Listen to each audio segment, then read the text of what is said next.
बांटने वाले बयानों से दूर रहने पर बनी सहमति। लेकिन दोनों देश बोले रिश्तों को मजबूत करने का है इरादा। तेल का मुद्दा दोनों के लिए अहम है। ईरान के द्वारा हमें न सिर्फ अफगानिस्तान बल्कि सेंट्रल एशिया पहुंचने में भी मदद मिल सकती है। चाबहार पोर्ट के डेवलपमेंट में हिंदुस्तान का योगदान रहा है। इसकी शुरुआत मेरे समय में हुई। जरूरतों के अलावा भारत ईरान रिश्तों के हैं कितने आयाम, खान पान और संस्कृति पर कितनी गहरी छाप। वहाँ उनके यहाँ होता था चिल्लो कबाब, यानी वो कबाब जिसमें मसाले कम हो। कोई चीज वहाँ से पूरी नहीं उठा के ले ली गई है, उसको वहाँ से लिया, उसको हमने यहाँ इंडियनाइज किया। मुलाकात कराएंगे फिल्म मेजर के लीड एक्टर से और बात खेल की दुनिया की भी करेंगे। लेकिन सबसे पहले सुन लेते हैं पूरे दिन का हाल अंजुम शर्मा से।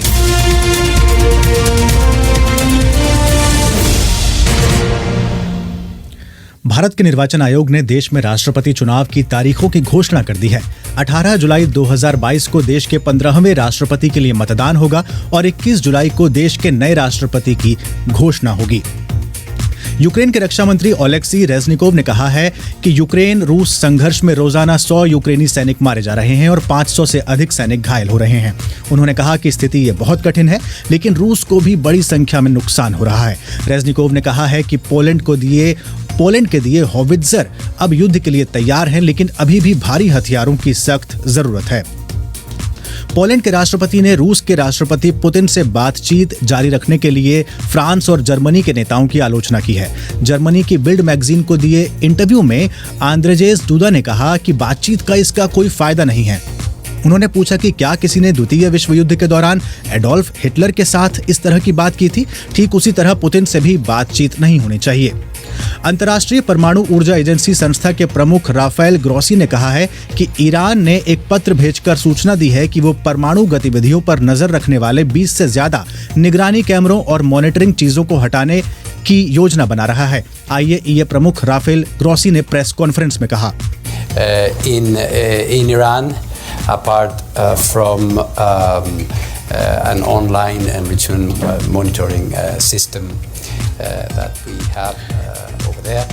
राफेल ग्रोसी बता रहे हैं कि किस तरह से परमाणु गतिविधियों पर नजर रखने वाले कैमरों की निगरानी करने वाले तमाम चीजों को ईरान हटा रहा है। इससे पहले आईएईए ने ईरान की आलोचना करते हुए कहा था कि वो अपनी परमाणु गतिविधियों की निगरानी में सहयोग नहीं कर रहा। फ्रांस में पेरिस के पुलिस प्रमुख डिडियर लेलेमेंट ने स्वीकार किया है कि पिछले महीने लिवरपूल और रियल मैड्रिड के बीच हुए चैंपियंस लीग फाइनल में भीड़ को नियंत्रित करने का अभियान विफल रहा था। हालांकि सीनेट की सुनवाई में उन्होंने कहा कि ऐसा बिना टिकट बड़ी संख्या में आए लिवरपूल प्रशंसकों की वजह से हुआ। इंग्लैंड के दक्षिणी तट आइल ऑफ वाइट पर यूरोप की सबसे बड़ी डायनासोर की प्रजातियों में से एक के अवशेष मिले हैं। विशेषज्ञों ने कहा है कि हड्डियों से पता चलता है कि ये एक विशाल शिकारी प्राणी था। स्पाइनोसॉरिड नाम का ये डायनासोर 10 मीटर से अधिक लंबा था और 125 मिलियन वर्ष पहले रहता था। और श्रीलंका के पूर्व कप्तान सनत जयसूर्या ने देश के पूर्व वित्त मंत्री और राष्ट्रपति गोटाबाया राजपक्षे के भाई बासिल राजपक्षे पर निशाना साधा है और कहा है कि वो राजनीतिक ड्रामा कर रहे हैं। देश के पूर्व मंत्री बासिल राजपक्षे ने गुरुवार को संसद से इस्तीफा दे दिया था, लेकिन प्रेस कॉन्फ्रेंस में वो श्रीलंका की मौजूदा स्थिति को लेकर जिम्मेदारी से बचते रहे। सनत जयसूर्या ने प्रेस कॉन्फ्रेंस में उनके व्यवहार को लेकर आपत्ति जताई है।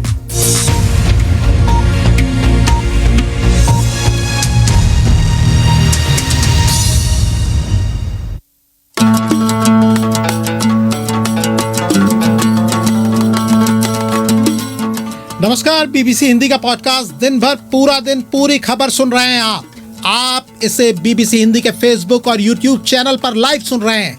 आज पूरे दिन की बड़ी खबरें क्या रही आपने अंजुम शर्मा से सुना। अब एक पूरी खबर का विश्लेषण। आज विस्तार से बात करेंगे भारत और ईरान के संबंध पर। ये संबंध आज के नहीं हैं, सदियों पुराने हैं। लेकिन हम बताएंगे कि भारत और ईरान आज कितने पास हैं और कितने दूर हैं। जैसा मैंने बताया कि मेरे साथ है मेरे सहयोगी अंजुम शर्मा, जो विस्तार से विश्लेषण करेंगे हर पहलू का। ईरान के विदेश मंत्री हुसैन अमीर अब्दुल्लाहियान फिलहाल भारत के दौरे पर हैं। ईरान के राष्ट्रपति इब्राहिम रईसी की सरकार में विदेश मंत्री का ओहदा संभालने के बाद उनका पहला भारत दौरा है। इस दौरे के चर्चा में होने की इकलौती वजह ये ही नहीं है, एक और कारण है जिसकी वजह से पूरी दुनिया की नज़र इस दौरे पर है। पैगंबर मोहम्मद पर एक टिप्पणी को लेकर कई इस्लामिक देशों ने नाराजगी जाहिर की है। इन देशों में ईरान का नाम भी शामिल है। ईरान के विदेश मंत्रालय ने बीते रविवार को भारतीय राजदूत को समन किया और पैगंबर पर की गई टिप्पणी को लेकर आपत्ति जताई। मुद्दा बढ़ा और भारतीय जनता पार्टी ने ईरान और दूसरे इस्लामिक देशों की आपत्ति को देखते हुए अपने 2 प्रवक्ताओं के खिलाफ कार्रवाई की। इस विवाद के शुरू होने के बाद ईरान के विदेश मंत्री हुसैन अमीर इस्लामिक सहयोग संगठन से जुड़े किसी देश के पहले नेता हैं जो भारत का दौरा कर रहे हैं। उन्होंने दिल्ली में प्रधानमंत्री नरेंद्र मोदी, विदेश मंत्री एस जयशंकर और राष्ट्रीय सुरक्षा सलाहकार अजीत डोभाल से बात की और कहा कि दोनों पक्ष एक साथ आगे बढ़ने को तैयार हैं। ईरान के विदेश मंत्री हुसैन ने ट्विटर पर लिखा, हमारी 2-पक्षीय रणनीतिक बातचीत को आगे बढ़ाते हुए प्रधानमंत्री मोदी, विदेश मंत्री जयशंकर और भारत के दूसरे अधिकारियों से मुलाकात करके खुशी हुई। इसके बाद उन्होंने लिखा कि तेहरान और नई दिल्ली के बीच धार्मिक मूल्यों और इस्लाम की मान्यताओं के प्रति सम्मान दिखाने की जरूरत और बांटने वाले बयानों से बचने पर सहमति बनी है। हमारा संबंधों को नई ऊंचाई पर ले जाने का पक्का इरादा है। अंजुम शर्मा, भारतीय विदेश मंत्रालय ने भी इस मुद्दे पर आज कुछ कहा है, लेकिन वो बात थोड़ी अलग लगती है। जी बिल्कुल, बात अलग है। दरअसल एक प्रेस कॉन्फ्रेंस हो रही थी और विदेश मंत्रालय के जो प्रवक्ता है अरिंदम बागची, उनसे सवाल पूछा गया था कि क्या विदेश मंत्रियों के बीच ऐसी कोई बातचीत हुई पैगंबर मोहम्मद को लेकर, तो उस बयान को लेकर, तो उन्होंने क्या कहा, पहले वो सुन लेते हैं। जितना दूर मुझे मालूम है ये मुद्दा आया नहीं था इनके कॉन्वर्सेशन में। हमारे विदेश मंत्री और ईरान के विदेश मंत्री के वार्तालाप में हमने प्रेस रिलीज जारी की है। उस प्रेस रिलीज में आपने देखा होगा, उसमें काफ़ी चीज़ों के बारे में कहा गया है और इससे अलग दोनों मंत्रियों के बीच हुई बातचीत पर मैं कोई टिप्पणी नहीं करना चाहूँगा। मैं सिर्फ आपका ध्यान इसी विदेश मंत्री के कुछ पब्लिक रिमार्क्स पहले जो दी थी उस पर आकर्षित करना चाहूँगा, जहाँ उन्होंने इस बात का प्रकाश डाला है कि ईरान और वेनेजुएला से तेल न मिलने के कारण भारत के लिए एनर्जी सिक्योरिटी नीड्स को पूरा करना और अधिक कठिन हो गया है।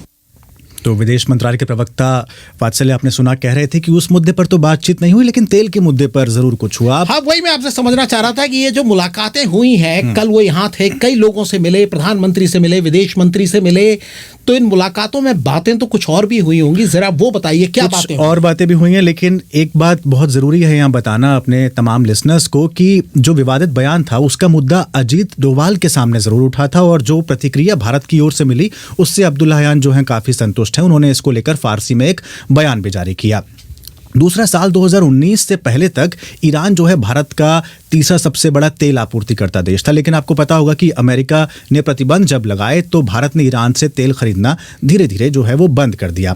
जहां तक बात है दूसरे मुद्दों की वात्सल्य, तो देखिए द्विपक्षीय वार्ता होती है तो तमाम तरह के मसले होते हैं, तो उसमें नागरिक और व्यावसायिक मामलों में परस्पर सहयोग का ये समझौता हुआ। इसके अलावा चाबहार बंदरगाह, international north south transport corridor और उसके साथ साथ व्यापार और निवेश पर भी बातचीत दोनों देशों के बीच में हुई है। आपको एक चीज और यहां बतानी बहुत जरूरी है कि ये विदेशी मंत्री, जो विदेश मंत्री हैं ईरान के, उनका दौरा एक ऐसे समय में हो रहा है जब IAEA के साथ उनकी एक बैठक होने वाली है इसी सप्ताह और उस पर भी सबकी नजर है। बिल्कुल। और इससे पहले इजराइल के जो रक्षा मंत्री थे बेनी गैंट्स, वो भी भारत के दौरे पर आए थे। तो इससे ये संकेत साफ मिल रहा है कि भारत 2 चिर प्रतिद्वंदी देशों के बीच संतुलन बनाने की कोशिश कर रहा है। वात्सल्य और अंजुम, जैसा दोनों देशों के नेताओं ने कहा है, अब ये भी लग रहा है कि दोनों देश कदम मिलाकर आगे बढ़ना चाहते हैं। ईरान के विदेश मंत्री हुसैन आज मुंबई में हैं, फिर हैदराबाद वो जाएंगे। हैदराबाद वो शहर है जहां ईरानी चाय और बिरयानी से लेकर दरो दीवार पर हुई नक्काशी तक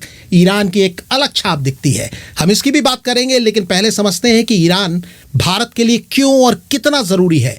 मैंने ईरान में भारत के राजदूत रहे DP श्रीवास्तव से बात की और सबसे पहले पूछा कि इस विवाद के बीच ईरान के विदेश मंत्री के दौरे की कितनी अहमियत है। देखिए, इस दौरे को आप इस कंट्रोवर्सी के संदर्भ में मत देखिए। ये तो एक बड़े अनफॉर्चुनेट कमेंट था जिसको सबने कंडेम कर दिया है, मगर ईरान भी जानता है कि हिंदुस्तान में इंडोनेशिया के बाद सबसे बड़ी जनसंख्या है मुसलमानों की और वो अच्छे पदों पर हैं और उन्नति के रास्ते पे हैं। इसमें शिया वर्ग के लोगों की काफी संख्या है। मैं खुद लखनऊ का हूँ और लखनऊ का ईरान से ऐतिहासिक संबंध रहा है। अवध के नवाब वहां से आए थे। ईरानियंस भी सब पता है। हमें देखना चाहिए इसको, दोनों देशों के जो इंटरेस्ट हैं वो इंटरेस्ट क्या हैं और वो कहाँ तक कन्वर्ज करते हैं। एक तेल की खरीदारी, ईरान तेल और गैस का बड़ा निर्याता है, आजकल वो बंद हो गया है सैंक्शंस के बारे में, लेकिन वो जरूर उत्सुक होंगे कि उनकी ये हिंदुस्तान के बाजार में उनकी अच्छी पैठ रही है। जब मैं राजदूत था ईरान में, उसके पहले करीब 20% हिंदुस्तान का तेल ईरान से आता था। वो कुछ कम हो गया था उस दौरान में, मगर फिर भी चल रहा था। तो ईरानियंस को एक तो तेल का मुद्दा दोनों के लिए अहम है, खासतौर से ऐसे मौके पर जब तेल का दाम एक साल में 65% से ज्यादा उसकी वृद्धि हुई है। इतनी ज्यादा तेल की दामों में वृद्धि जब 2007 में हुई थी, उसका नतीजा था अगले साल विश्व में मंदी आना। दूसरा बड़ा इंटरेस्ट जो हमारा कॉमन इंटरेस्ट है वो कनेक्टिविटी इश्यूज। ईरान की जो भौगोलिक परिस्थिति है वो बड़ी अहम है और ईरान के द्वारा हमें न सिर्फ अफगानिस्तान बल्कि सेंट्रल एशिया पहुंचने में भी मदद मिल सकती है। इस वजह से चाबहार पोर्ट के डेवलपमेंट में हिंदुस्तान का योगदान रहा है। इसकी शुरुआत मेरे समय में हुई थी, बल्कि रिटायरमेंट के बाद 3 महीने का एक्सटेंशन दिया गया था चाबहार समझौते को कंप्लीट करने का, जिसपे गडकरी जी ने उस समय सिग्नेचर किए थे। तो ये मेरे लिए बड़े सेटिस्फैक्शन की बात है कि ये प्रोजेक्ट आगे बढ़ रहा है। तीसरा मुद्दा है, अफगानिस्तान में ईरान और हिंदुस्तान ने 90 के दशक में साथ काम किया था। अब वहाँ पे तालिबान सरकार दोबारा बन गई है।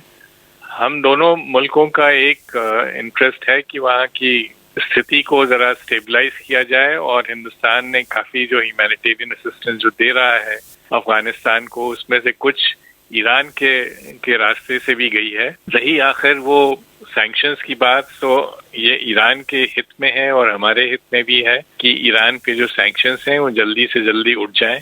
उससे ईरान का जो तेल है वो विश्व के बाजार में आ सकता है। दोनों देशों के बीच एक ऐतिहासिक संबंध रहे हैं, दोनों को आज के दौर में भी मालूम है कि एक दूसरे की कितनी जरूरत है। लेकिन क्या आप कहीं इन रिश्तों के बीच में कोई दिक्कतें भी देखते हैं कि बात जिस तरह से बढ़नी चाहिए वो नहीं बढ़ पाती है? एक साहब बड़ा अहम मुद्दा है बैंकिंग का।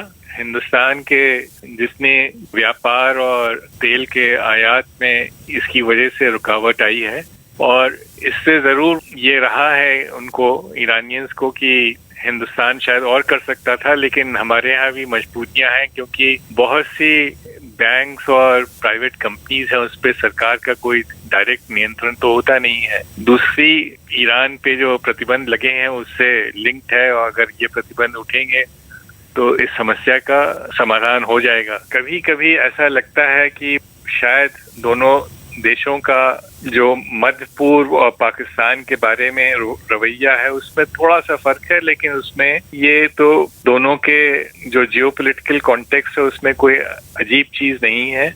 हम चाहेंगे कि ईरान के संबंध अरब देशों से भी नॉर्मलाइज हो जाएं, क्योंकि हमारा तो खाड़ी के दोनों तरफ के देशों के साथ अच्छा संबंध रहा है। ईरान के जो आम लोग हैं वो भारत के बारे में क्या सोचते हैं? ईरान के आम लोग भारत के बारे में बड़ा मैत्रीपूर्ण उनका संबंध है, और इसकी झलक आपको इससे मिल सकती है कि प्रतिबंध लगने के पहले कम से कम किसी भी समय 8 से 10 हजार ईरानियन स्टूडेंट्स तो इंडिया में रहते ही थे। इंडिया ईरानियन टूरिस्ट के लिए एक अच्छा डेस्टिनेशन था, और इंडियन फिल्म्स बड़ी पॉपुलर हैं वहाँ पे। मेरे ख्याल से ईरान के हर कोने में मैंने सुना है अमिताभ बच्चन की फिल्म बागबान।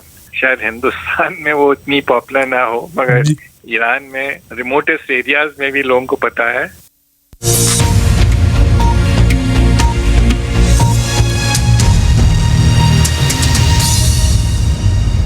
तो वत्सल, ये तो बात हो गई कि किस तरीके से दोनों देशों के संबंध रहे, लेकिन आपने कभी कोई चीज़ खाई हो, कुछ पहना हो, कभी ये सोचने का दिमाग में आया कि ये कहाँ से आई है, कहाँ से नहीं आई है? जी, कुछ एक बार आया, खासतौर पर जब मैं समोसा खाता हूँ तो मुझे कई लोगों ने बताया कि ये ईरान से भारत आया है। मतलब समोसा भारत में खाया जरूर जाता है लेकिन बना सबसे पहले ईरान में था। ऐसी बहुत सारी चीज़ें हैं जो ईरान से भारत ने ली हैं, और शायद भारत ने भी ईरान को कुछ चीज़ें दी हैं। मेरे मन में जिज्ञासा आई और मैंने सीधे फ़ोन मिलाया लेखक और वरिष्ठ पत्रकार सईद नकवी साहब को, और उनसे पूछा कि भाई, सांस्कृतिक संबंध भारत ईरान के हम बोलते रहते हैं, बहुत सारे हैं, क्या हैं, और ईरान से भारत ने क्या लिया?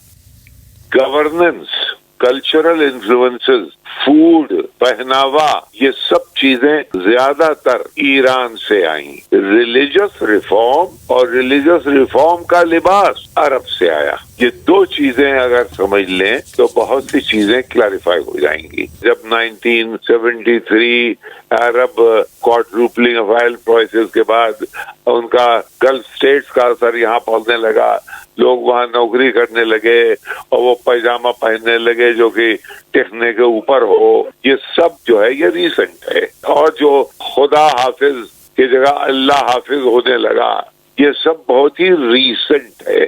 ये गोया एक self conscious deletion of Persian influences उस वक्त है जबकि तेहरान और रियाद में आपस में एक तनी हुई थी, जब से कल्चरल रेवोल्यूशन ईरान में हुआ। सईद साहब, शायरी पर किस तरह का असर रहा है? शायरी बहुत अहम पार्ट थी। ये लोग इस बात को नहीं समझते। मसलन सत्यजीत रे की फिल्म देखिए, शतरंज के खिलाड़ी। अब शतरंज के खिलाड़ी में ऊटरम, जनरल ऊटरम वाजिद अली शाह से बात कर रहा है, तुम ये सब करोगे तो मलका खुश हो जाएगी, तुमको बहाल कर देगी, और तकरीर करता है।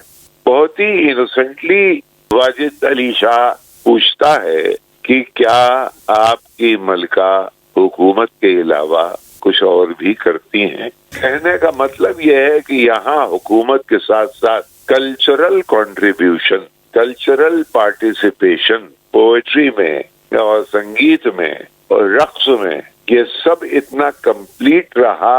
और वहाँ का रबाब यानी जो हमारे यहाँ सरोद बना, वहाँ की धुनें जिनको कि हमारे यहाँ संगीत बहुत गहरा, कहीं पुराना था, उससे लोगों ने मिला के चीजें पैदा की। देखिए, बेपनाह इज्जत थी हिंदुस्तानी कल्चर की ईरान में। मैं रोक रहा हूँ, माफी चाहूंगा। कुछ खान पान के सिलसिले में बताइए, क्या असर आया है रोजमर्रा के हमारे खान पान में? जाफरान का इस्तेमाल खानों में, हमारे खासकर नॉन वेजिटेरियन खानों में। भाई कबाब, अब वहाँ उनके यहाँ होता था चिल्लो कबाब, यानी वो कबाब जिसमें मसाले कम हो। देखिए, हर चीज में एक कल्चरल सिंथेसिस हुई है। कोई चीज वहां से पूरी नहीं उठा के ले ली गई है, उसको वहां से लिया, उसको हमने यहाँ इंडियनाइज किया। जो हमारा कबाब है वो वहां पे मिल ही नहीं सकता कहीं, और अगर लोग यहाँ आके खा लें तो अपनी उंगलियां चाटते रहते हैं। उसी तरह वहाँ के जो कौरमे, ये जो पुलाव है जिसको कि हमने और आगे बढ़ाया, पुलाव, बिरयानी, यखनी पुलाव, ये सब बुनियादी उसके बेसिस वहाँ है, लेकिन उसकी रिफाइनमेंट यहाँ हुई। तो आप कह रहे हैं कि एक तरीके से असर केवल ईरान का भारत पर नहीं है, बल्कि भारत का भी ईरान पर है। बहुत ज्यादा लोग इस बात को जानते नहीं है। मैं जब अटल बिहारी वाजपेयी के साथ गया तो अटल जी वहाँ पे एक रेगुलर विजिट हुआ करती थी हाफिज शिराजी के मजार। तो हाफिज के मजार के अंदर अटल जी गए, हम भी गए। तब वहाँ पे एक तस्वीर देखी, अजीबोगरीब छोटी सी तस्वीर, एक कोने में कॉर्नर्स में ऐसे ही पड़ी हुई थी, निग्लेक्टेड। वो है साहब गुरुदेव टैगोर जब 1932 में गए वहाँ। एक चीज होती है फाल खोलना, हाफिज का दीवान खोलिए और जो पहले अक्षर ऊपर मिल जाएं उसमें गोया हिंट है, क्योंकि the poet in Persia is a seer also. अब वहाँ पे ये उसका ना लगने पर ही हिंदुस्तान और ईरान के मामलों की, उनके कल्चरल मिजाज की अक्कासी तस्वीर खिंच जाती है। और तुम रुक के नहीं, सुन लो, प्लीज, तुम रुक के नहीं मिलते, हम झुक के नहीं मिलते, मालूम यह होता है कुछ तुम भी हो कुछ हम भी। यानी ये कि गुरुदेव का वहाँ जाना, अब वो सेलिब्रेट करें कि हम सेलिब्रेट करें, बड़ा नाजुक मामला है ये। तो ये है जी। बहुत ही करीब थे, इतने आप जाइए और कहिए आप हिंदुस्तान के हैं तो साहब आपको गले से लगा लेंगे, घर से जाने नहीं देंगे।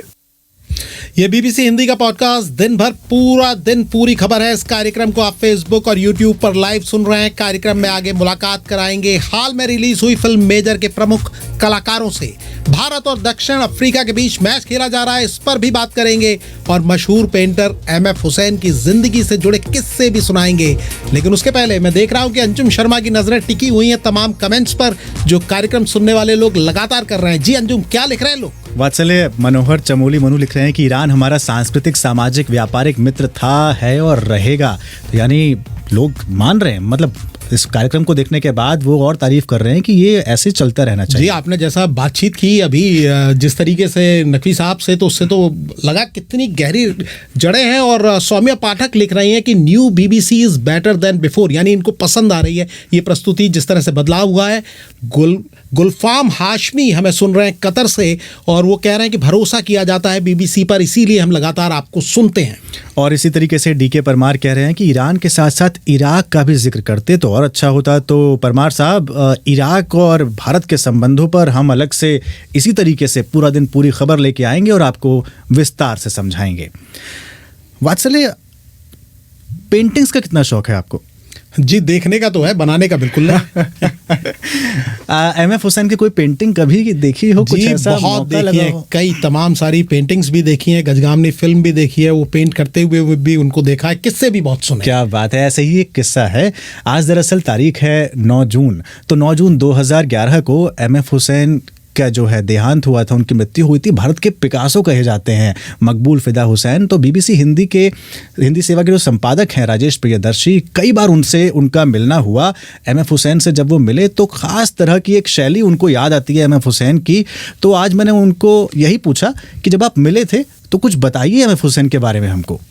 जितने रंग हैं उनकी पेंटिंग्स में, उसी तरह की उनकी शख्सियत में भी बहुत सारे रंग थे, तरह तरह के।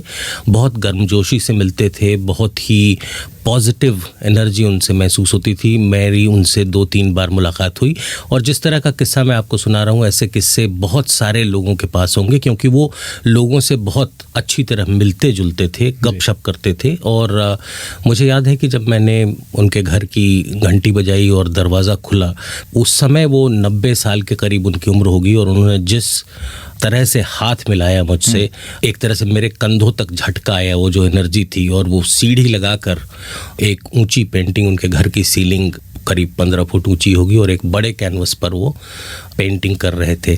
बहुत ही एक दिलचस्प बात याद आती है कि वो उन्होंने चाय के लिए कहा और जब चाय आई हमारे सामने तो हुसैन साहब थोड़ा नाराज़ हुए और उन्होंने पूछा कि किचन में कौन है, पता नहीं कि मैं ऐसे चाय नहीं पीता। तो चाय एक अच्छे से कप प्लेट के साथ आई थी और मुझे लगा कि इसमें ऐसी क्या बात है। तो फिर जब हुसैन साहब नाराज़ हुए तो उनके जो असिस्टेंट थे वो भागे भागे अंदर गए और फिर चाय आई उस गिलास में जिसमें आमतौर पर आम भारतीय लोग सड़कों के किनारे चाय पीते हैं, वो जो जिसको कटिंग चाय की गिलास कहते हैं। फिर उन्होंने कहा कि देखो, ये बहुत ज़रूरी है समझना कि चाय दिखाई देनी चाहिए और उसकी गर्मी उंगलियों को महसूस होनी चाहिए।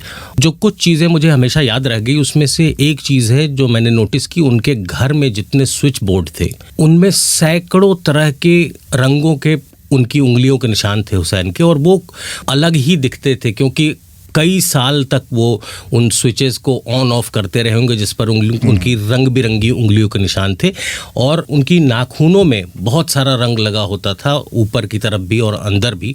हमेशा उनके हाथ रंगे हुए से होते थे और मुझे उन्होंने अपनी उंगलियां दिखाते हुए कहा था कि मैं जो नेल पॉलिश यूज़ करता हूँ वो कोई और नहीं इस्तेमाल करता। क्या बात है। मैंने हुसैन को कभी नहीं देखा, लेकिन हमने सुना है कि बहुत लंबी कूची होती थी जिससे वो रंग करते थे। तो वाकई में बहुत लंबी कूची थी?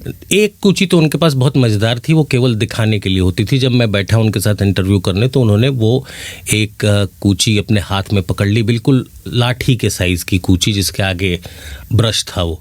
लेकिन मैंने उनसे पूछा कि क्या आप इससे पेंट करते हैं, तो उन्होंने कहा कि नहीं, ये केवल दिखाने के लिए ये केवल दिखाने के लिए। तो वो एक बहुत ज़बरदस्त शोमैन थे, उनमें बहुत गज़ब की ऊर्जा थी। मुझसे जब मिले थे लंदन में 90 से अधिक तब उनकी उम्र थी, तब वो विद्या बालन से बात कर रहे थे और एक फिल्म डायरेक्ट करना चाहते थे। और अगर वो फिल्म डायरेक्ट कर पाते तो शायद दुनिया के सबसे ज़्यादा उम्र वाले फिल्म डायरेक्टर्स में से एक होते।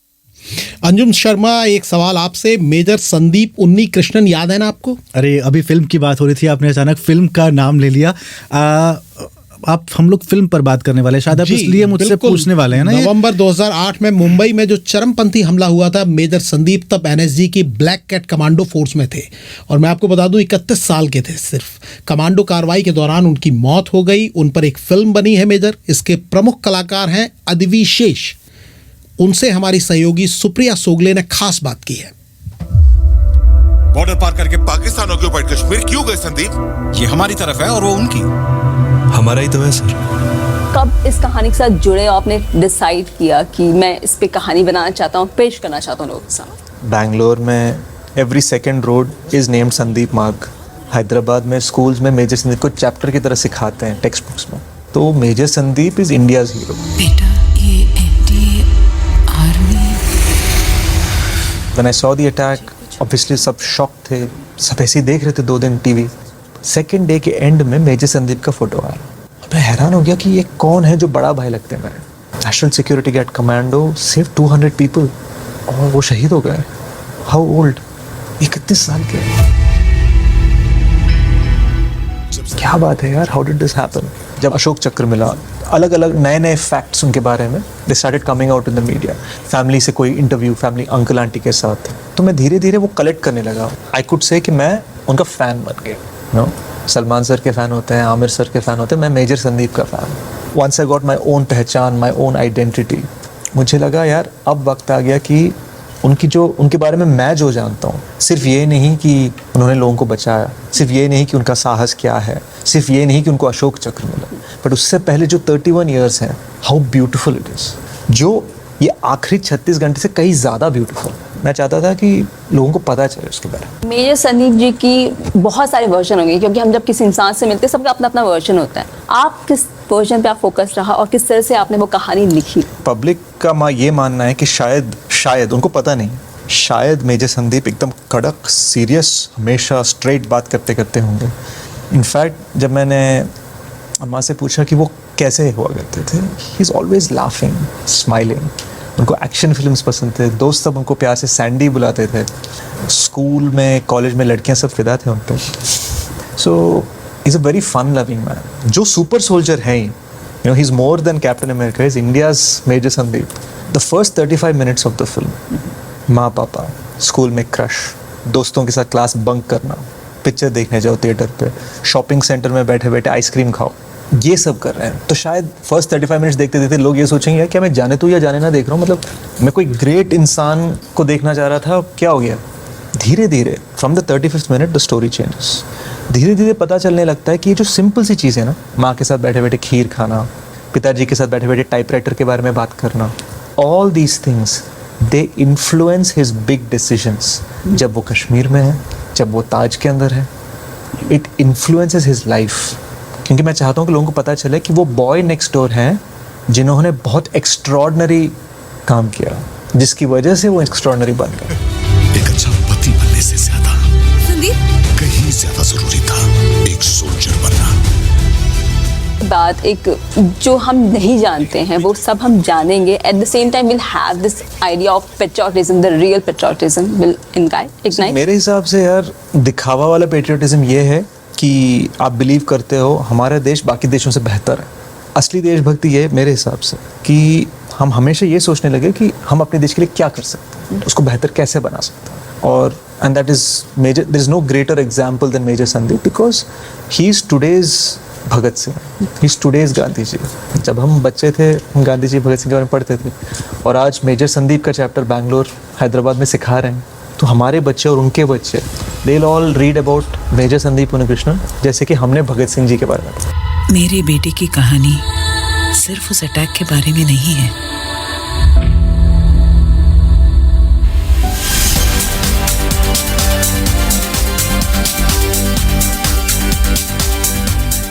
और अब चलते चलते बात खेल की कर लेते हैं। वात्सल्य, मैच चल रहा है।